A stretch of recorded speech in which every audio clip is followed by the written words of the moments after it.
when we came up here, it's like, this is it. We're going to rehab this and we're going to live here. And this is a great little house. And that was 6 years later. The previous owners talked about stories in this room that guests wouldn't even stay the night in here. I think what the stories he had heard is, they would see like figures of a woman. They would constantly hear stuff. When did that happen? I stalked the other week. I don't know. They would hear things that we talked about before, just noises going on and off. And of course, it's an old building, so you can attribute to that. But the doors would open and kind of close. The building's starting to shift or whatever. But it's spooky. The first night we bought the hotel, we were up on the 3rd floor, and I had this dream. It was one of those dreams that you felt like you were in, and I woke up petrified. And it was about this chambermaid, and she was telling me to get out of the building, and I was like, I bought the building, it's going to be mine. And we got into a big argument, and then we came to a truce in the dream. Well, she was a maid back in the 1800s, and she was all dressed up like that.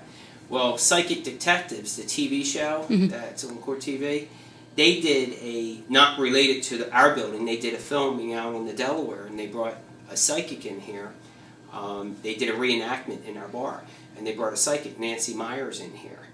And I started telling her that the building has myths about being haunted. And she looks up at me and she goes, "That's not a myth." And she described the woman to me, and she said her name is Sandy. Well, of course that, was duh. And then Walt Wizawati, who previously owned the building, mentioned about a woman. Yeah, he actually said he came up. He grew up in the hotel. It's actually his mother inherited it, and he grew up in it.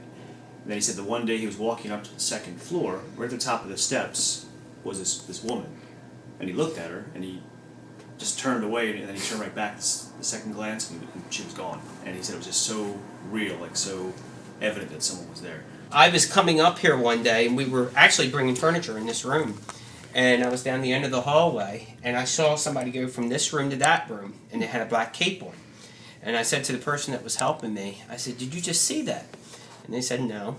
And I said, "Somebody's in that room." So we went up here, and of course, nothing was there. Then that night when we were leaving... Yeah, the night when we were leaving, we were pulling out, and out of the corner of your eye, sometimes you see things, and I went like this, and I swore I saw this black figure, like a black cape, something like a black cape, flash by real quick. And I said to him, "Did you see that?" He said, "No, I don't know what you're talking about." And I explained it to him. He's like, "Oh my God." So then we were, and this was the same time we were putting the new bar in downstairs, which we got out on the deck there. And we're doing construction out there. And what did we find? A black cape the very next day.